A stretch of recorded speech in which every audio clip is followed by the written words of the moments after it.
Clear prop.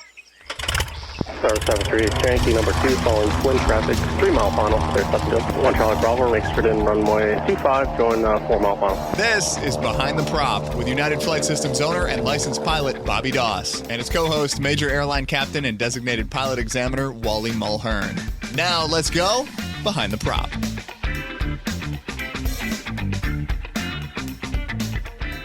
What's up, Wally? Hey, Bobby, how are you? Fantastic, as always. This week, something that we get asked a lot about that we don't really talk too much about, but this week is all about mission-oriented time building. A lot of people have asked us questions on the internet and via social media about, what are some smart ways to build time?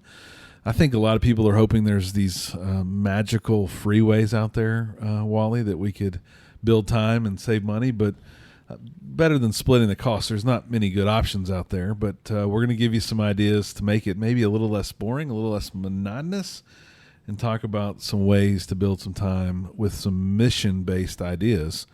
What do you want to start off with today, Wally? Well, what I want to start off with is probably 30 years ago, the airlines started a new trend in their training. They came up with a phrase called line-oriented flight training, and we referred to it as LOFT, L-O-F-T, line-oriented flight training. And basically what it means is rather than for a simulator session, rather than just go in and say, let's see, I think we'll work out of Houston today, and we're going to go up and we're going to do some stalls, and we're going to do 3 or 4 approaches, and we're going to do some engine out work. The airline started trying to make it to where it was actually mimicked a real flight. In other words, okay, today we're going to fly from Houston to Atlanta, and in between Houston and Atlanta we're going to have some emergencies. And we're going to treat it as if it were a real flight. In other words, we're going to get in the simulator, and we're going to have a time that we want to be off the gate. We want to try to simulate the rhythm of a real live flight. So the airlines have taken it, and again, it started 25 years ago or so, and it has trickled down into general aviation training to an extent where we have a phrase called scenario-based flight training. I would venture to say I think everybody is familiar with what scenario-based flight training is. I'm not quite sure how many people actually do it. And what I see in my check rides is a conservative approach from the applicant as far as whether we're even going to get in the airplane and fly. And it is so conservative that I don't really believe it's realistic. It's not realistic for the real world. And I say that because why are we learning to fly? I would say 95% of the people who are learning to fly have a mission in mind. Now, that mission may be going to work for the airlines. It may be, just to be a professional pilot. It may be to better connect with the grandkids who live in Alabama. Very few people just come in to fly and say, man, I just like getting in an airplane and going and doing touch and goes. I can remember a gentleman when I was learning to fly many, many years ago that was like that. His wife had passed away, and he bought an airplane, and he just came out about 5 days a week and did touch and goes. He never really left the pattern. Mr. Mayo was his name. A sweet, sweet old guy. Everybody at the airport loved Mr. Mayo. But he was the exception. Most of us are learning to fly for a reason, and it's from flying an airplane or getting from point A to point B. So what I see with applicants with the higher level ratings, when I say that, I'm talking about instrument and commercial, not private. But I'll go through their logbook and I will see nothing that they haven't really ever flown a mission. All they've done is flight training. They had to have done their instrument long cross country with 3 approaches to 3 different airports, right? Yeah, absolutely. But I a lot of times with private pilot people, when they get their check right, I'll say, well, now what? And one answer, and I cringe when I get this answer, and I get it a lot, is I'm starting instrument training tomorrow. And I say, no, don't do that. Just go fly. Get in the airplane, go places.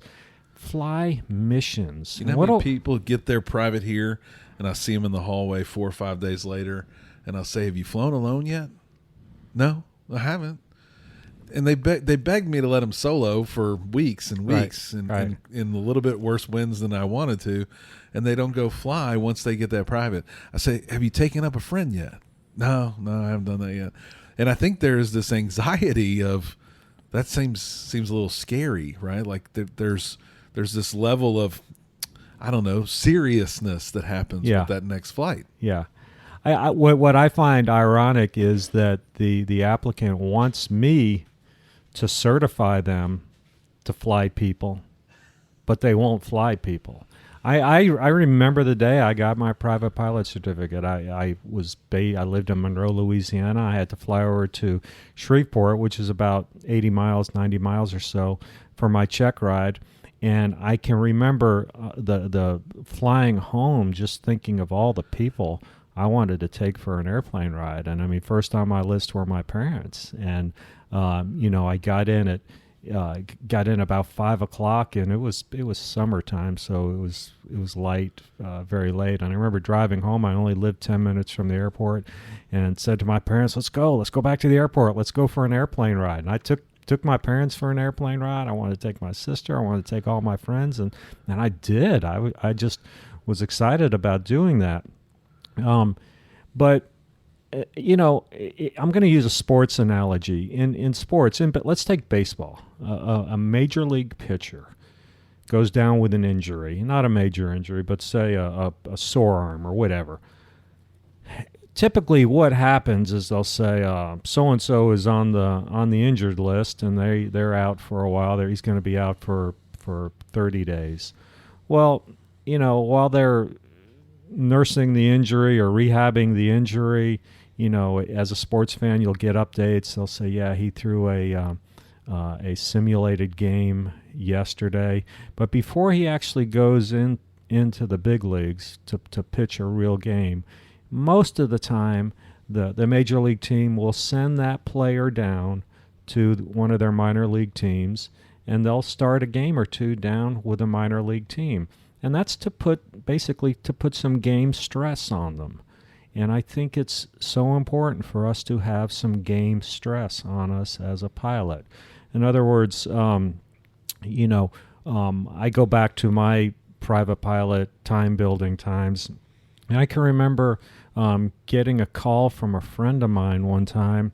He said his girlfriend's grandfather was he had hours to live. They expected him to pass away within a day, and she lived up in Little Rock, and he wanted to know if I could fly her up to Little Rock so she could say goodbye to her grandfather. And I said, yeah, absolutely. And so the three of us went, and that afternoon we got in the airplane. I flew her up to Little Rock. Of course, the weather was good and all that kind of stuff. At the time, I did not have an instrument rating. I do remember coming home and losing a vacuum pump on the way home. That was my first experience what it was to lose a vacuum pump. But it was a mission. It was kind of, geez, she really needs to get there. So was there a little stress on me, more so than just going up and flying around and, around the city and coming back in? Yeah, absolutely there was. And I think that's something that we need to put ourselves under that stress, to an extent, in our flying career. Because, right now we have something going on with everything going on in Afghanistan, and the federal government just activated the Civil Reserve Air Fleet, where civilian airliners are going over to Afghanistan. Well, not quite to Afghanistan, but they're evacuating people out of Afghanistan. Americans out of Afghanistan, and it's a big deal. It's a mission, and that's ultimately where most of the people that we're talking about training, want to be at some point. They want to be, whether it be the airlines or a corporate job or something. you're going to be at some point where you are flying for a mission. Yeah, no question. And again, around here, you're probably right. Somewhere in that 95% range, people, there's a few hobbyists, but the majority of the people that are training here want to become professional pilots. And I think it's interesting that there is a level of conservativeness, which I greatly appreciate around here, about weather and temperatures and all dew points and all this stuff that does drive good pilot behavior. But there is a sense that we ultimately are going to be asked to go, right? I have a feeling that in the planes you fly on a daily basis, you're probably going to go just about no matter what. There would have to be, I'm assuming, a tornado within a few miles, some serious bad convective weather, or you're going to go. And you're probably not going to go until it passes, but you're still going to go, right? Your job is to get a few hundred people somewhere. I'll just give you an example. This happened to me last week, I believe. We were pushing back out of Chicago to go to Orlando, and we went to start the first engine, and the engine, we got no rotation in the flight deck, and the ground guy started screaming at me, literally screaming at me, fire, fire, fire. And we discontinued the start, and I confirmed with him that he said engine fire, because now we're talking about an evacuation on a busy ramp at Chicago O'Hare. And he alluded to us that the fire had stopped, and I said, so you see flames? And he said, no, it wasn't flames. There were sparks. There were sparks coming out of the engine. I said, okay. All right, so we coordinated with the flight attendants to look out the window to see if they saw any flames. So we're talking to the ramp control people to see if they saw any flames. And lo and behold, we had sheared a shaft on our starter. And we went back into the gate. They pulled us back into the gate. By the time they even got a jetway on, our maintenance people had the engine uncowled. By the time the jetway got there, a maintenance guy came on and he said, we've removed the starter. We have one at the hangar. It'll be a 40-minute fix. And I was shocked, because usually in mechanic talk, 40 minutes really means 2 hours. Yep. But in 36 minutes, he was back on the flight deck saying, you're ready to go. It should take us about 2 minutes to complete the paperwork, and then you're ready to go to Orlando. So, yeah, we completed the flight. So that was our mission, to take that, 180 people or however many people were in the back of the airplane to Orlando, and we did that. That's a day in the life of an airline pilot. I can't tell you the last time one of my flights just flat out canceled. Now, there have been times where maybe I didn't fly it because of duty time limitations, but the flight went out a couple hours late maybe with another crew. But, yeah, the airplane's going to go. And similarly this morning at this flight school, gentleman had planned and was going to do his long commercial cross country. It's a whole day event for most commercial pilots, students that are working on this. Goes out, plane wouldn't start. He was ready to call it a day. I'm like, well, we got another battery, I'm sure, because charging it was not going to be the best option for him. I think he was surprised that I was willing to put a brand new battery in it to keep his mission alive. But we changed the battery in about 20 minutes. The mechanic changed the battery, and lo and behold, he turned on the master switch. Everything worked. He started the plane, and he's probably halfway to Arkansas right now. Yeah. And that is, I think that's part of it, that we have to understand the systems. We have to know and then repair some things. But there's also this level of, as you mentioned, the mission of creating a little bit of anxiety, right? I could see on his face he wasn't too crazy about trying to charge that and go, which was my first indication of let's just replace the battery and make the person feel real confident. But at the same time, there's occasions where we might have to do some fixing, band-aiding, get approval from the FAA in some worst-case scenarios to fly things, and get them back home. That's what a professional pilot does, isn't it, Wally? Yeah, absolutely.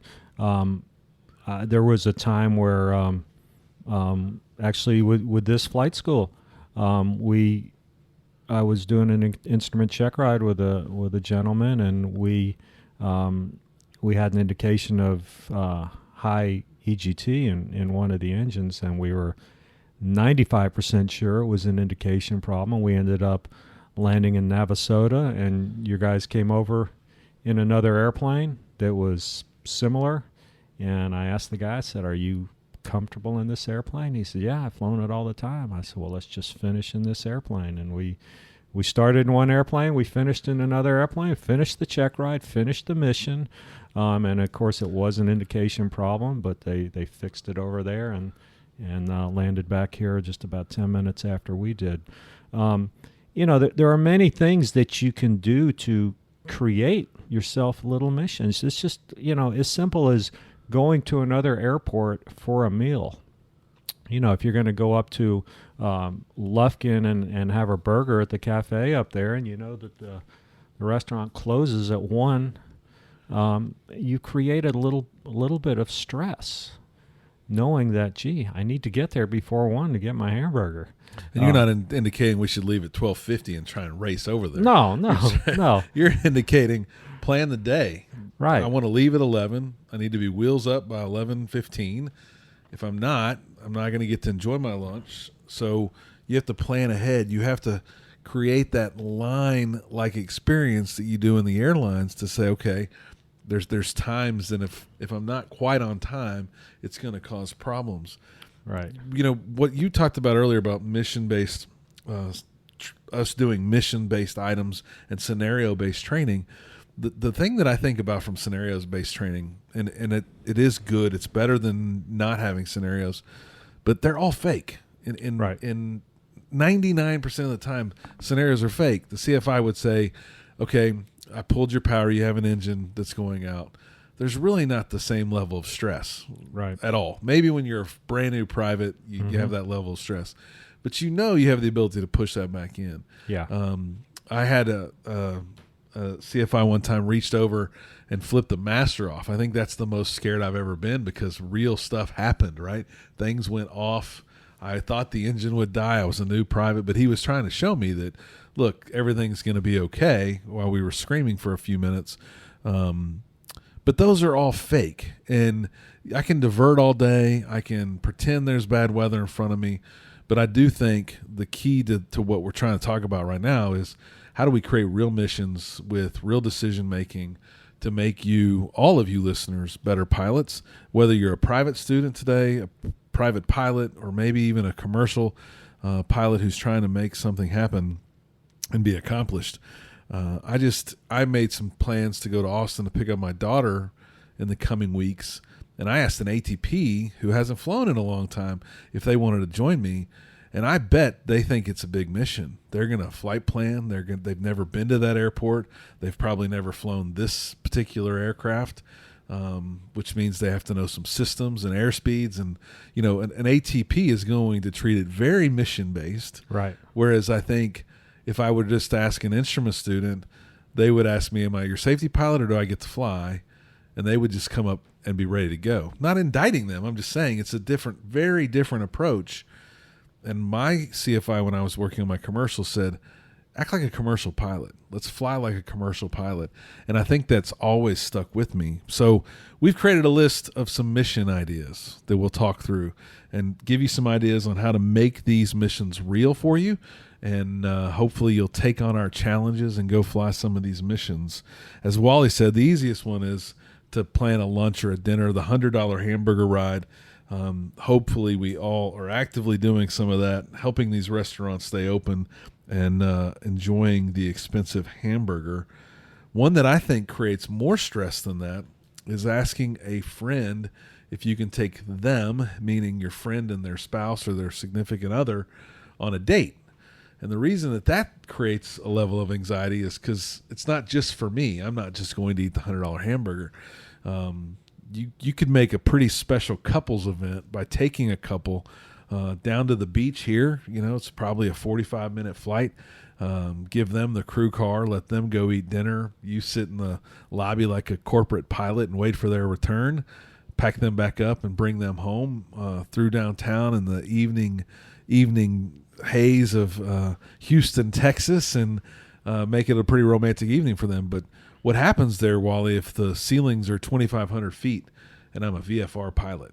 Does it create some questions for me to think about? It definitely creates questions, and this is where, when you look over your shoulder for your CFI, he's not there, and that's when you've got to make the decision. Am I making this flight? You got people's feelings on the line now. Right. This guy's created a surprise, or this girl's created a surprise for her boyfriend or spouse. Right. She's not going to want it to fall through now. They got flowers at the table down there in Galveston. Yeah. At Goidos, one of the nice seafood restaurants down there. What are you going to do? Am I going to cancel that? I paid for those reservations. Right. And it does build and build and build. 25 becomes 24, and you start thinking, oh my gosh, it's at the coastline. Depending on the time of year, it could be more moisture down there on the coastline. So it does create stress, and we would never recommend you do anything unsafe. I think the learning here is that you're having to make these decisions, not your CFI making these decisions. Right. And that's when you, I think, really become a true pilot. So offer it up to one of your friends, maybe a special night, and take them to dinner and feel the stress maybe of a little bit of weather, a little bit of winds, a little bit of timing. What if your airplane comes back late? Wally, does your on-time arrival, your on-time history, only because of what you're able to control, or are there other factors outside of Wally's control impacting your on-time history? Oh, there's so many factors. So many factors. I mean, when you start looking at the all the moving parts within an airline, late bags, late customers, late fuel, late catering, late crew, late plane.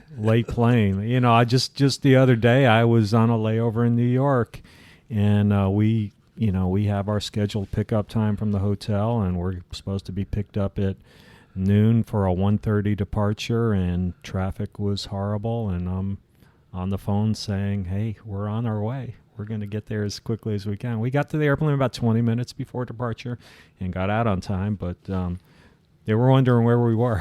Yes, no doubt for sure. What about giving a discovery flight to someone, someone who may be interested in flight? What are your thoughts on a private pilot with 65 total time hours offering up to a friend? Can I take you up and let you see what it's like to be a pilot? I think that's wonderful. I think that's what we should be doing.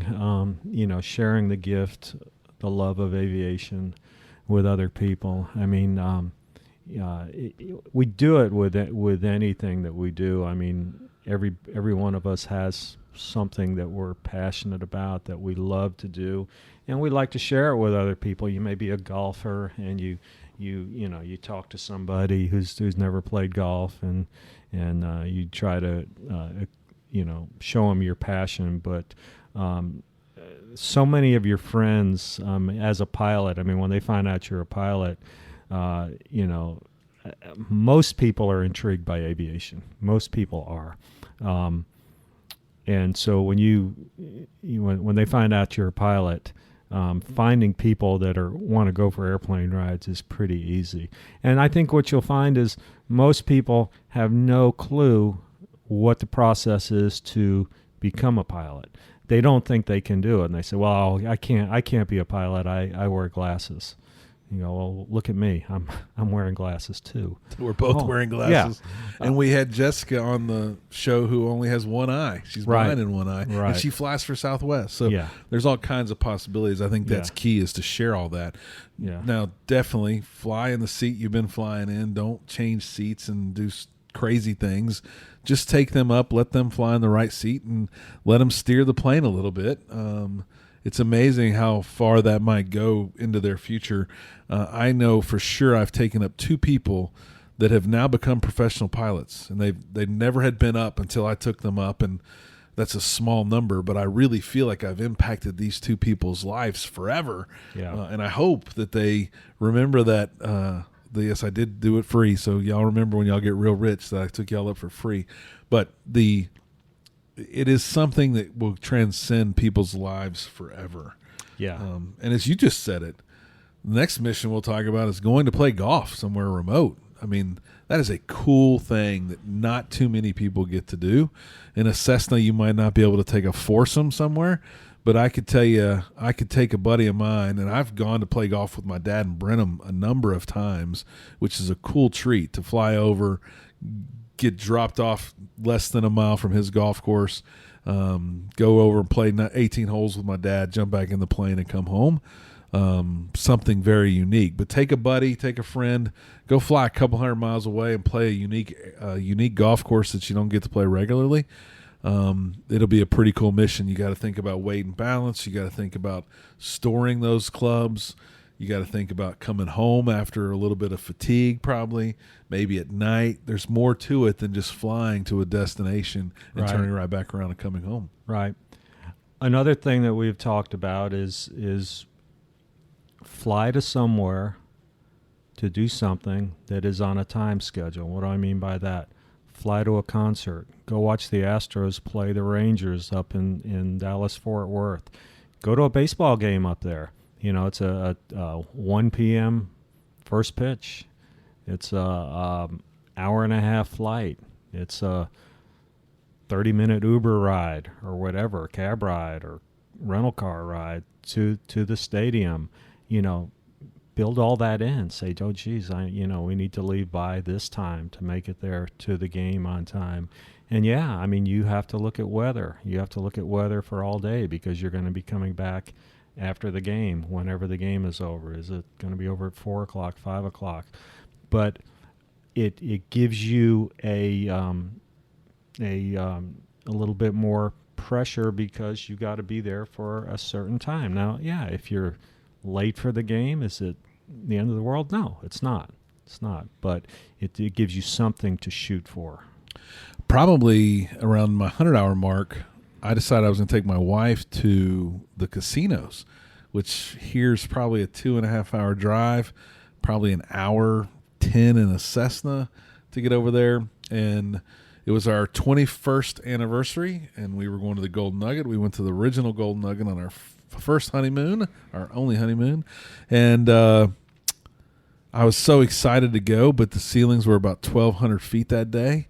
Had to end up canceling the flight because I wasn't instrument rated, and we drove over and drove back, and that's what really drove me to getting my instrument, because that day with the ceiling was 1,200 feet, but it was probably a layer about 200 feet thick.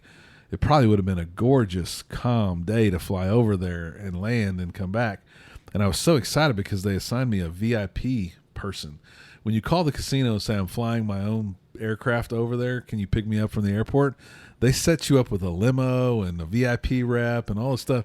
Little did they know it was not a Citation Cessna. It was a Cessna 172. But you get a little bit of attention when you say I'm flying my own airplane into a casino. So maybe do an overnight trip like that to a casino. Make the decisions about the weather. You got to know the weather today and tomorrow. Right. You got to plan ahead if you're going to have cocktails and eat and leave early or leave late. You got a lot of different timing scenarios that you have to think about. You probably don't want to keep the plane for 36 hours. You probably want to keep it for less than 24, and you got to put all that into your schedule to make sure you can get back on time and know the weather. So try an overnighter of some sort. Always something that is going to create a little bit more pressure and anxiety than just even $100 hamburger. Yeah. One thing I challenge people to do, because it's not impossible, but it sounds, I think when you learn how to fly, it sounds really hard, but I think people should cross the border. And when I say that, I mean between Texas and Louisiana, not into Mexico, but go to Louisiana, go to Arkansas, go somewhere further away. I flew to Mississippi one day in a 182, and I never thought that was possible 5-6 years ago when I first started flying. But it was a pretty enjoyable day trip, 3.5 hours over, 3.5 hours back. And I went to the eastern border of Mississippi, which I just never thought. That's 4 states I crossed. I flew a Warrior back from Bedford, Indiana one time. I ferried a plane. That's real planning. That's 3 fuel stops. That's a long way to go, and you got to be on your A game if you're going to think about nutrition and hydration. And we had about a 20-knot headwind the whole way back, so cars on the freeway were getting ahead of us down below because we were going so slow. But think about a bigger trip where you have to cross a border. It's going to create a million little scenarios and a little bit of missions for you that you have to do. But put that in your list of items to accomplish. Cross a border. What I think that does more than anything is makes you become a little bit more of a fuel expert. On that trip, you're probably going to have to pump your own fuel somewhere. Yeah. Self-serve fuel. You're probably going to use full service at some point as well. You're going to have to check the fuel. You're going to have to make sure you got fueled correctly with the right type of fuel. There's all kinds of risks that maybe don't feel natural. At your home airport, you've probably got comfortable with all these procedures. Yeah. But at a remote airport, you might not be comfortable. The first time you walk in and you tell the person at the counter that I got fuel in 14902 uniform, and they go, well, I don't have that yet. It's going to delay you. It's going to set you back because she doesn't even have the order rang up yet.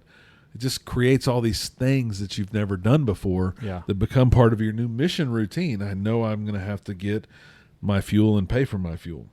Yeah, and the self-serve fuel is a big. It can be a big deal. I know most of the students here at this airport are at flight schools, and all the fuel is full-service fuel. So, at some point in your private pilot training, I would think it would be incumbent on the CFI to take you somewhere and just kind of show you how you do the self-service fuel thing. It's fairly easy once you get it figured out, but can be a little bit intimidating. I certainly wouldn't want somebody to ever forego putting extra fuel on the airplane just because they're not sure how to do it. That could be disastrous. Yeah. I think we challenge people around here all the time to take fuel out of an aircraft. On the same token, I wouldn't want anybody to take off overweight because they were a little concerned about how to get fuel out of an aircraft. If we talk about these scenarios and these missions, but if I'm 60 pounds overweight and I'm only going to be in the air for an hour, there's a real easy answer to that question, whether it be on a check ride, whether it be in real life. The best solution there is to take out 10 gallons of avgas, right, and be at or underweight. Right. And how do I take 10 gallons out? I'm sure your flight school, I'm sure your FBO has some procedures. But if you've never done it, man, please go do that so that you're not worried about removing fuel if you ever happen to be doing a weight and balance and see that you're overweight. What about planning a flight with multiple stops? And before we started recording, we joked that I always had a goal of trying to get 10 airports in a day, and I have accomplished that. But in Houston, 8 airports is probably a 3-hour flight. You could go from this airport to Pearland to Sugar Land to West Houston to Houston Executive to Brenham to College Station, Coulterfield, Conroe, and back to here, which would be 9 different airports and probably only be a 3-hour flight. Yeah. Lots of different experiences. Half of those are towered, half of those are not towered. It would be something to really have to plan out and think about. Many different types of airspace, some Bravo activity in there somewhere, some Deltas, some uncontrolled, Echo Golf. All that stuff would be really fun to challenge yourself with for a mission. And on that, maybe make 2 fuel stops, one self-serve, one full-serve, just to practice as well. Yeah, I know my daughter. We call it the Loop. We're based in Cleveland. That's where airplanes are, and which is northeast corner of Houston. We'll fly south. We'll do a touch and go of Galveston, then head over to Texas Gulf Coast, do a touch and go there up to Sugar Land, and Houston Exec and Hooks and Conroe, and at the time North Houston, which doesn't exist anymore, and back to Cleveland. Yeah, so about six That's stops in one flight. What about some night missions, Wally? We could do the same similar trip where we tried to plan a night trip from our home airport to a towered airport to a non-towered airport to another towered airport. Again, just giving me the ability to manage some operations at night. Maybe it's pilot-controlled lighting. Maybe it's talking to a tower. Maybe it's just staying current. maybe gives me a reason to stay current. But I think all those activities would create some opportunity for us to have a mission at night instead of just going out and flying in the practice area for a while. Yeah, I think that's a great idea. And the other thing that you can ask for, talk to Approach and say, hey, how's traffic over at Intercontinental? What's the chances of doing a touch and go over there? And if traffic permitting, they'll let you do that. I know when COVID first hit and the air traffic was down to not much at all, they were very receptive to allowing little airplanes go over there and do a touch and go. I never did it, but probably most of the CFIs around here. You've landed there before, we haven't. Yeah, I have, but I still think it'd be cool to take my little airplane over there and do a touch and go on a 26 right or the far north runway, which is kind of out of the way of everything else. But they will certainly let you do that, traffic permitting, and the guys in the tower over in Intercontinental kind of like it. They think it's kind of cool to have a 172 doing a touch and go.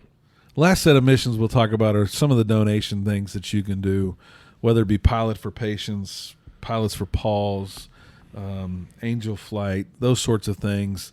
They're probably going to help you on your taxes a little bit. You get to donate some of your time. You may have to have a little bit more time than a private pilot to be able to participate in some of those. But we challenge you to at least reach out to Pilots for Patients, some local organizations, and try and find a way to donate.